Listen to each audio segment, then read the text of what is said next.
Hello class 10th, welcome to Abhyas infinity. मेरा नाम राजीव है। आज की क्लास में हम पढ़ेंगे एप्लीकेशन ऑफ ट्रिग्नोमेट्री का पार्ट 2। सेकंड क्लास में हम ये देखेंगे कि कैसे एप्लीकेशन ऑफ ट्रिग्नोमेट्री आपके डेली लाइफ में काम आती है। फर्स्ट क्लास में हमने बेसिक समझा था। आज की क्लास में कुछ और अच्छे क्वेश्चंस बनाएंगे। चलिए स्टार्ट करते हैं। तो पहले क्विक रिविजन के साथ स्टार्ट करते हैं। क्या हमने देखा था? हमने समझा था कि एक राइट एंगल ट्रायंगल की बात होगी। राइट एंगल ट्रायंगल मतलब कि हो गया 90 डिग्री, ये 90 डिग्री एंगल हो गया। और इसमें अगर आप और एक चीज देखेंगे तो ये वाला जो साइड है ये होता है परपेंडिकुलर, ये वाला जो साइड होता है इसको बोलते हैं base, and this is my longest side जिसको बोलते हैं हाइपोटेन्यूज। अब आप बोलोगे परपेंडिकुलर को कई बार इस चैप्टर में हमको हाइट से रिलेट करना है, बेस को हमको डिस्टेंस से रिलेट करना है, बेस को हम लोग को डिस्टेंस से रिलेट करना है, और इस एंगल की बात होगी जिसको हम लोग बोलेंगे थीटा। दो टाइप के एंगल हमने देखा था। एक ये होती है हॉरिजॉन्टल लाइन, हॉरिजॉन्टल लाइन यानी कि एक्स एक्सिस। अगर आप एक्स एक्सिस से ऊपर की ओर देखें, अगर आप एक्स एक्सिस से ऊपर की ओर देखें तो ये वाला जो एंगल बनता है इसको बोलते हैं एलिवेशन एंगल। और सिमिलरली जब आप नीचे की तरफ देखें तो हॉरिजॉन्टल लाइन से जो नीचे के तरफ एंगल बनता है उसको बोलते हैं अपन depression angle. Elevation angle, depression angle, ये दो चीजें हमने देखा। हमने √2 की वैल्यू और √3 की वैल्यू भी याद करने की कोशिश की। हमने 10, 30, 10, 45 और 10, 60 ये तीन वैल्यू याद करके क्वेश्चंस बनाए, और ये भी सीखे कि यही तीन वैल्यू है जो आपको क्वेश्चंस बनाने में मोस्ट ऑफ द टाइम मदद करेगी, यानी कि 90% ऑफ द टाइम। आगे बढ़ते हैं, डायरेक्ट कुछ क्वेश्चंस बनाते हैं ताकि क्लैरिटी आ जाए कि क्या पूछते और कैसे बनते हैं क्वेश्चंस। क्वेश्चन बोल रहा है from the top of 7 metre high building the angle of elevation of the top of the cable tower is 60 degree and the angle of depression of its foot, यानी कि केबल टावर के foot की बात हो रही है, वो है 30 डिग्री। मतलब क्या बोल रहा है कि एक बिल्डिंग है जिसके ऊपर 7 मीटर हाई बिल्डिंग के ऊपर आप खड़े हो, तो ये एक बिल्डिंग हो गई। इसकी हाइट कितनी है? Total 7 metre. यहां पर आप खड़े हो, यहां से आप देख रहे हो एक दूसरी ओर में केबल टावर है, एक केबल टावर है। इस केबल टावर के लिए इस पॉइंट से जब आप देखोगे तो इसका एंगल ऑफ एलिवेशन ये यहां से बनेगा। एंगल ऑफ एलिवेशन ऊपर की ओर मैंने अभी आपको सिखाया है, ये है 60 डिग्री, और जब आप इसके फुट को देख रहे हो नीचे तो ये बन जाएगा 30 डिग्री। क्वेश्चन में ये चीज समझाई गई। अब यही सिचुएशन को आपको डायग्रामेटिकली एक्सप्लेन करना है और आगे बढ़ना है स्टेप वाइज। जैसे डायग्राम बनाने की जब बात आएगी तो मैं कुछ इस प्रकार से डायग्राम बनाऊंगा ताकि मेरे को सहूलियत हो और बनाने में मेरी चीजें आसान हो जाए।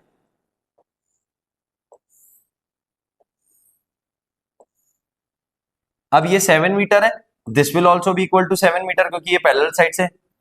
नाउ ये है आपका total tower, tower T, capital T. This is unknown x, this distance between building and tower is also unknown, जिसको मैं वाई के नाम से दे रहा हूं, इसको मैं वाई के नाम से दे रहा हूं, और ये हो जाएगा मेरा एक्स, एक्स और वाई याद रखेंगे। अब ट्रायंगल का नाम करना बहुत जरूरी, ए बी सी और ए सी डी, दो ही ट्रायंगल इसमें लेना है, एक ये वाला जो कि 60 डिग्री एंगल बना रहा है और एक ये वाला जो कि 30 डिग्री एंगल बना रहा है। ये दो ट्रायंगल से आप आंसर निकालोगे। देखेंगे कैसे।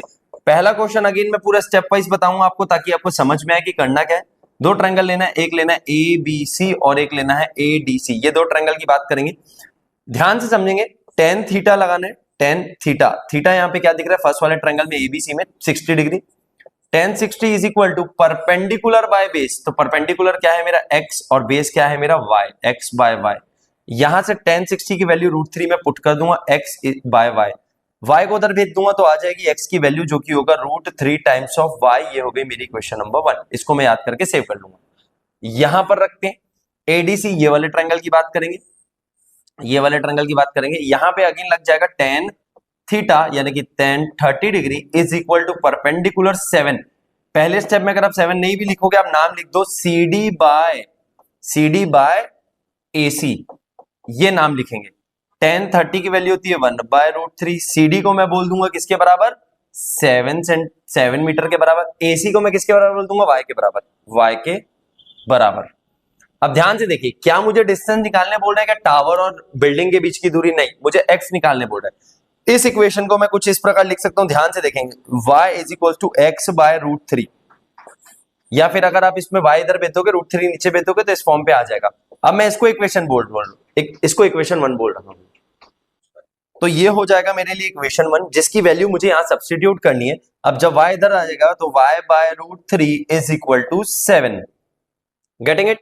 ध्यान से देखेंगे, अब इसको और आगे फर्दर सॉल्व करते हैं यहां पर। तो ये रूट 3 यहीं पे रहेगा, y के जगह मैं लगा दूंगा x बाय रूट 3, तो y के जगह मैंने लगा दिया x बाय रूट 3, डिवीजन में ऑलरेडी मेरे पास में एक रूट 3 है, इज इक्वल टू हो जाएगा यहां पर 7। क्योंकि मुझे x की वैल्यू निकालनी है इसलिए मैं सारी चीजों को x के टर्म्स में रख रहा हूं, अदरवाइज मैं y के टर्म में रखूंगा।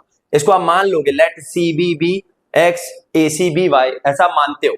अब यहां पे हो जाएगा x by 3 is equal to 7, ये रूट 3 इधर मल्टीप्लाई हो जाएगा, रूट 3 इंटू रूट 3 3, उधर चले जाएगा तो हो जाएगा 7 3 जा 21।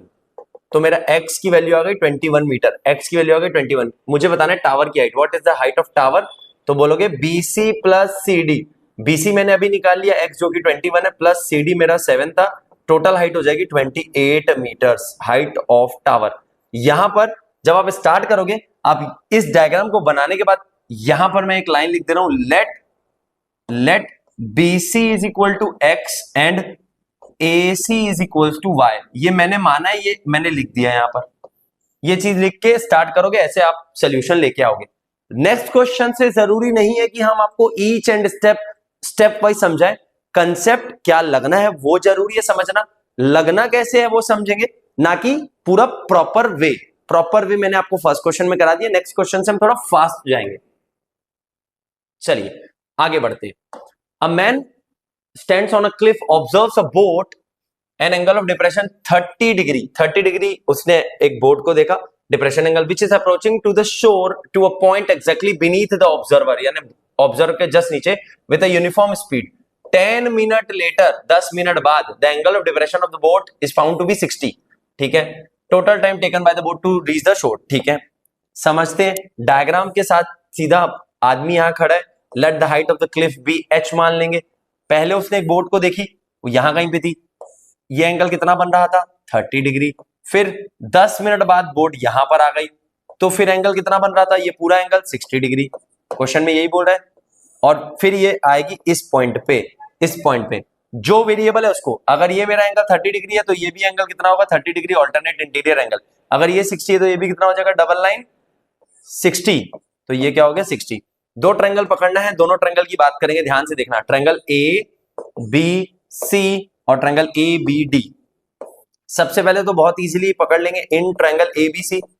ABC को आप आगे बढ़ा दोगे, ABC में आप बोलोगे let this be equal to y, let this be equal to x, ऐसे करके चलेंगे, ध्यान से समझना। तो मैं क्या बोलूंगा, ABC के लिए मैं बोल दूंगा tan 60 की वैल्यू, यानी कि tan 60 डिग्री की वैल्यू होगी h by y, h by y, इसको बोलते हैं रूट 3 हो जाएगा h बाय y, रूट 3 उधर हो जाएगा, y उधर हो जाएगा, तो हो जाएगा h is equal to root 3y, equation number 1। इसको याद रख लेंगे आगे के लिए।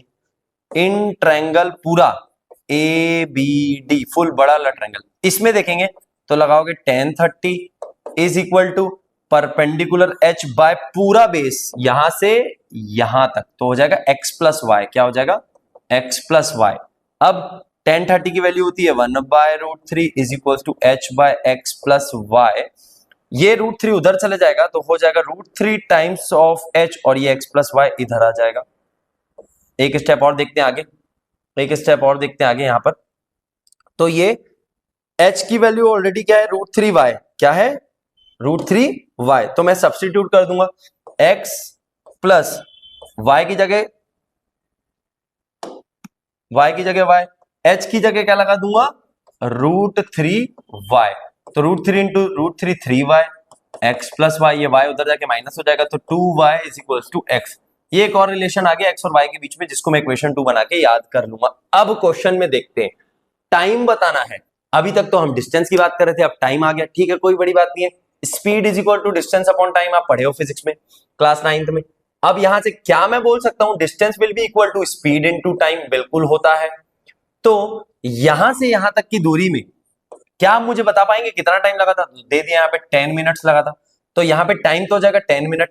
यहां पर की दूरी में मान लेता हूं t मिनट लगने वाला है, कितना देर लगने वाला है, t मिनट, ध्यान रखेंगे। तो ध्यान से देखेंगे, मेरा डिस्टेंस हो जाएगा यहाँ पे लेट द यूनिफॉर्म स्पीड भी, अब यहाँ पे यूनिफॉर्म स्पीड मानी गई है, उसको आप मान लेना कुछ भी आप मान लो s, मान लेते हैं let the uniform speed be equal to s, uniform speed. अब ध्यान से समझते जाएंगे क्या बोल रहा है, क्वेश्चन को ध्यान से समझेंगे। इसको अगर मैं, यानी कि जो मेरा x है उसको मैं, डिस्टेंस को मैं स्पीड इंटू टाइम के टर्म्स में देखूं तो क्या मैं x को लिख सकता हूं distance is equal to speed into time. मेरी स्पीड हो गई थी ये और टाइम हो जाएगा 10, तो क्या मैं x को लिख सकता हूं 10 टाइम्स ऑफ s? बिल्कुल लिख सकते हैं।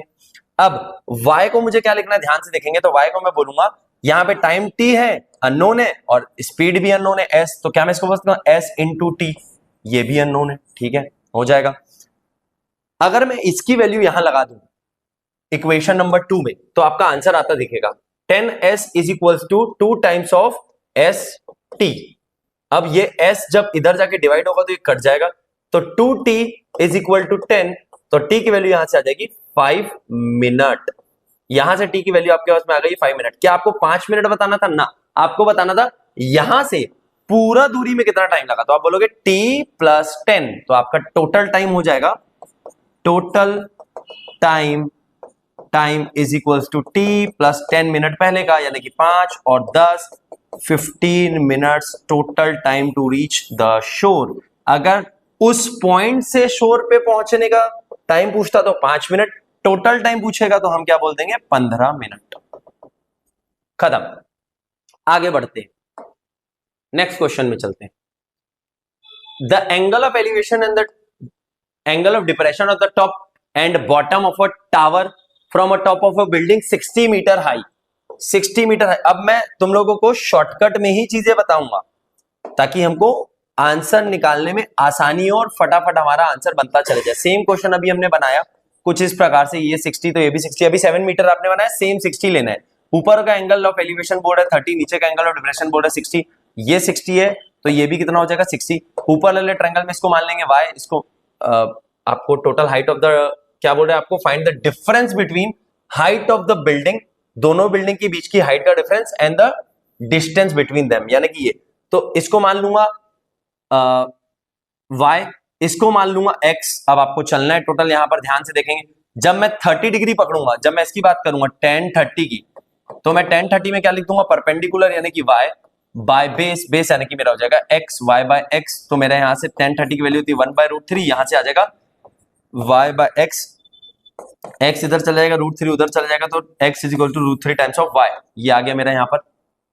अब मैं बात करूंगा 60 डिग्री वाले पे, तो tan 60 जब मैं लगाऊंगा tan 60 नीचे, या चलो मैं यहां पे करके दिखा देता हूं आपको, यहां पे करके दिखा देता हूं, यहां जगह दिख रही है, तो मैं बोल दूंगा tan 60 is equal to perpendicular यानी कि 60 मीटर्स बाय बेस, बेस हो जाएगा मेरा x, तो tan 60 की वैल्यू होती है √3 is equal to 60 by x, इधर क्रॉस मल्टीप्लाई कर लेंगे तो जाएगा 60 बाय √3, 60 को क्या बोलता हूं मैं 3 इंटू 20 बाय √3, अब ये √3 इसके पास 2 बार है तो यहां से आ जाएगा 20√3 is equal to x, x की वैल्यू क्या आ गई 20√3, तो मैं यहां पे लिख रहा हूं x इज इक्वल टू 20√3। अभी समझ रहे हैं, इसलिए अपन पैटर्न फॉलो नहीं कर रहे, नहीं तो पैटर्न भी फॉलो होंगे, बिना पैटर्न के, बिना सीक्वेंस वाइज आपको आंसर में नंबर नहीं मिलेगा। आपके पास x की वैल्यू आ गई, यहां लगा देना, x की वैल्यू आ गई हमारे पास में 20√3 is equal to √3 times of y, ये √3 उधर चला जाएगा तो 20√3 divided by √3 is equal to y, ये √3 कट गया, y की वैल्यू आ गई 20 मीटर्स, y की वैल्यू आ गई 20 मीटर्स। अब ध्यान से देखेंगे, पूरे पूरे पूरे बिल्डिंग नंबर 2 की हाइट बतानी है, तो बिल्डिंग की टोटल हाइट हो जाएगी y प्लस 60, y आपका आ चुका है 20 plus 60 is equal to 80 metres, 80 metres total height of the building. अब पूछ रहे हैं दोनों के बीच का डिफरेंस, एक 60 की है एक 80 की है, 60 minus 80 minus 60 is equal to 20 metre का हाइट डिफरेंस, हाइट डिफरेंस ये आ गया। अब दोनों के बीच की दूरी, तो x बोर्ड है, x आपने पहले बता दिया 20√3 मीटर, √3 की वैल्यू लगा दोगे 1.732, अगर यहां नहीं दिया है तो जरूरत नहीं है, लेकिन अगर दे दिया तो लगाना पड़ेगा। फॉर एग्जांपल यहां पे बोल देता टेक √3 इज इक्वल टू 1.732 या 1.73, तो 17 17 34, तो यहां जाता आपका 34.6 मीटर्स, अगर आपको बोलता कि √3 की वैल्यू लगानी है तब। आगे बढ़ते हैं नेक्स्ट क्वेश्चन में। अब यहां पे आपका एनसीईआरटी का एक क्वेश्चन है, a 1.2 metre tall girl spots spots a balloon moving with the wind of horizontal line. Balloon कुछ इस प्रकार से उड़ के जा रहा है। पहले पॉइंट पे उसका एंगल ऑफ एलिवेशन था 60 डिग्री, सेकंड पॉइंट पे उसका एंगल ऑफ एलिवेशन हो गया 30 degree. After some time the angle reduces to 30 degree. अब आपको ये बताना है total height of the balloon कितनी है, 88.2, जो कि यहां दिया है, और लड़की की हाइट ये है।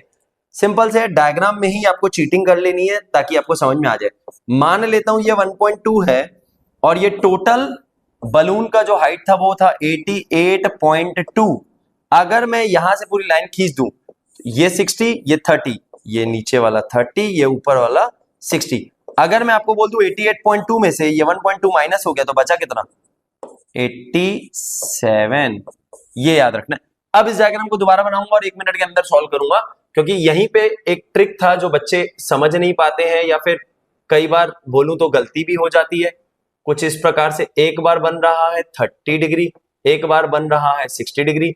बलून की हाइट यहां भी 87 है, यहां पर भी 87 मानोगे। जब 10 60 लगाओगे आप बोलोगे हो जाएगा सर परपेंडिकुलर, यानी कि 87 बाय बेस। बेस हो जाएगा मेरा 60 के लिए, ये हो जाएगा बेस। इसको मैं मान लूंगा x, इसको मान लूंगा y। तो x की वैल्यू यहां से क्या आ जाएगी, √3 होती है, यहां पे नीचे आ जाएगा 87 बाय √3। ये x की वैल्यू आ गई।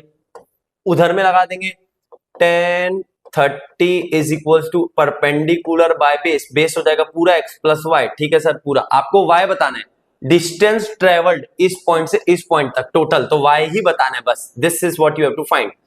तो यहां पे हो जाएगी 1 by √3 is equal to 87x plus y।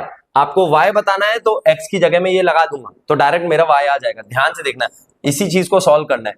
√3 उधर चला जाएगा, x प्लस y इधर आ जाएगा।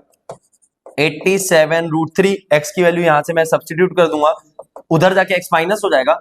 87 √3 माइनस 87 बाय √3। समझ में आ रहा है? अब यहां पर क्या करोगे, अब यहां पर क्या करोगे, y इज इक्वल टू 87 को कॉमन ले लिए, इसका एलसीएम चलो 1 मिनट बाद ले लेंगे, -1 बाय √3। जब आप एलसीएम लोगे तो यहां पर भी √3 का मल्टीप्लीकेशन, यहां पर भी √3 का मल्टीप्लीकेशन, यहां पर भी √3 का मल्टीप्लीकेशन, यहां पर भी √3 का, तो ये हो जाएगा y is equal to 87 3 minus 1 by √3 kind of, sorry just a second, इसको और एक और तरीके से बता सकते हैं। इसको ऐसे देखते हैं, √3 माइनस 1 बाय √3, तो ये 3 इधर हो जाएगा, 3 माइनस 1 बाय √3। इसको एलसीएम मत लो, क्रॉस मल्टीप्लीकेशन लेके एलसीएम लेंगे, 87 के साथ मल्टीप्लीकेशन कर देंगे। अब इस क्वेश्चन को समझने के लिए, आगे बताने के लिए, √3 माइनस 1 को हम क्या बोल देंगे, 2। तो यहां पे क्या आ जाएगा, मेरे पास थोड़ी स्पेस यहां पे लिख देता हूं आप लोगों के लिए। उल्टा आपको चलना नहीं है, मैं चल रहा हूं क्योंकि जगह की थोड़ी कमी है। अब यहां से हो जाएगा, अब 87 को आप क्या बोलते हो, 87 is 29 into 3 into 2 divided by √3। तो ये √3 यहां से कट जाएगा, 29 into 2 58 √3। This is my final answer. समझ में आ रहा है? आगे बढ़ते हैं, आगे बढ़ते हैं। नेक्स्ट क्वेश्चन में बोल रहा है, an aeroplane when 3000 metre high passes vertically above another airplane। मतलब समझते हैं, एक एरोप्लेन उड़ रहा है एक पॉइंट पे, वो दूसरे किसी एरोप्लेन के अबव उड़ रहा है। फर्स्ट वाले एरोप्लेन की बात हो रही है ग्राउंड लेवल से। For example this is my ground level, जिसको मैं मान लेता हूं C। ग्राउंड लेवल से इस एरोप्लेन की दूरी है 3000 मीटर, ये एरोप्लेन की A की। B की दूरी आई डोंट नो, अभी नहीं बताया गया है। अब समझते हैं, यहां पर इस एक पॉइंट D पॉइंट से ऑब्जर्व कर रहा है, देखो, at an instant when there angle of elevation at the same time for an observation point D या P मान लो, जो भी मान लो, P मान लो, ऑब्जर्वेशन पॉइंट P से 60 एंड 45। तो एक का एंगल हो जाएगा यहां से 45 डिग्री और एक का एंगल ऑफ एलिवेशन हो जाएगा यहां से 60 degree. How many metres higher is one than another, यानी कि ये दोनों के बीच की दूरी बतानी है। तो मैं यहां से अगेन मैंने आपको बताया, AB को मैं मान लूंगा x, AB को मैं मान लूंगा x, BC को मैं मान लूंगा y, BC को मैं मान लूंगा y। x प्लस y का सम 3000 के बराबर है, आपको दिख रहा होगा। और इस डिस्टेंस को PC को मैं मान लूंगा डिस्टेंस D। क्या मान लूंगा, डिस्टेंस D। अब पहले वाला ट्रायंगल की बात करेंगे, बीपीसी की बात करेंगे। In triangle BPC tan 45 is equal to y by d perpendicular by base, perpendicular by base। tan 45 की वैल्यू होती है 1 y by d, तो d की वैल्यू किसके बराबर हो जाएगी, y के बराबर। इसको याद रख लेंगे इक्वेशन नंबर 1 बना के। इन ट्रायंगल APC, ये वाले ट्रायंगल की बात होगी, पूरे ट्रायंगल की बात होगी, इस ट्रायंगल की। अब ध्यान से समझो, यहां पर मेरे पास में कैच है, क्या मैं इस पूरे को 3000 लिख दूं, हाइट मेरी 3000 है, तो क्या हो जाएगा tan 60 is equals to perpendicular 3000 by base d। अब 60 की वैल्यू क्या होती है, 1 by root 3 directly, root 3 is equals to 3000 by d। अब ये d ऊपर आ जाएगा, 3000 बाय रूट 3, इसको आप याद रख लो ऐसे ही, 3000 बाय रूट 3। अब d y के बराबर है, d की वैल्यू आ गई, यानी कि y की भी वैल्यू आ गई। अब ध्यान से देखेंगे, 3000 को क्या मैं लिख सकता हूं, 3 को मैं क्या लिख सकता हूं, 3 root 3 into root 3 is equal to 3 into 1000, 3 into 1000 divided by root 3। तो जब यहां से कट कर जाएंगे तो मेरे पास में y की वैल्यू आ जाएगी, मेरे पास में y की वैल्यू आ जाएगी जो कि होगी 1000 रूट 3 मीटर्स। अब एक और चीज को समझेंगे, रूट 3 की वैल्यू बड़े अच्छे से मुझे पता है 1.732, तो अगर मैं 1000 के साथ मल्टीप्लीकेशन कर लूं रूट 3 का, यानी कि 1.732 का, तो मेरा आंसर आ जाएगा 1732 metres above the ground, y plane, यानी कि प्लेन नंबर बी। क्या मुझे प्लेन बी का डिस्टेंस पूछा है क्या, ना, मुझे पूछा है एक्स की वैल्यू, दोनों प्लेन के बीच की दूरी कितनी है, एक्स की। तो मैं यहां से रिलेशन निकाल लूंगा, x plus y is equals to 3000, x की वैल्यू हो जाएगी 3000 माइनस y, y की वैल्यू हमने ऑलरेडी निकाल ली 1732, माइनस करा देंगे, सब्ट्रैक्ट करा देंगे, तो आपके पास में यहां से आ जाएगा 8 6, this is 2 and this is 1, 1268 metres difference between the two plane. ऐसे टाइप के क्वेश्चन बोर्ड्स में आए हुए हैं, ये बोर्ड का ही क्वेश्चन है, आप चेक करेंगे प्रीवियस ईयर में आपको दिख जाएगा। ऐसे टाइप के क्वेश्चन को प्रैक्टिस करने के लिए आपको सिंपल और बेसिक स्टेप्स फॉलो करने, इंटरप्रिटेशन यानी कि डायग्राम गलत बिल्कुल नहीं बनाना है। सेम टाइप के क्वेश्चन में दोबारा लाइन में बोल देगा बिलो अनदर प्लेन, तो ये बी की हाइट हो गई 3000 और ऊपर एक और प्लेन चल रहा है जिसकी हाइट मान लेंगे x, तो x प्लस वाई के जगह हम बोलेंगे 3000 plus x is equals to total height. इस टाइप का कुछ वेरिएशन में क्वेश्चन आ सकता है। नेक्स्ट क्लास में हम समझने वाले हैं केस बेस्ड स्टडीज क्वेश्चन, जो कि आप लोगों के पेपर में आते ही आते हैं। ट्रिग्नोमेट्री का वेटेज की अगर मैं बात करूं तो टोटल वेटेज 8 नंबर का है, जिसमें 4 नंबर का केस बेस्ड 90% आएगा ही आएगा। तो अगली क्लास आपको जुड़े रहना है, समझते चलना है और आगे बढ़ना है। तो अगली क्लास को देखने के लिए जुड़े रहिए, आगे बढ़ते रहिए।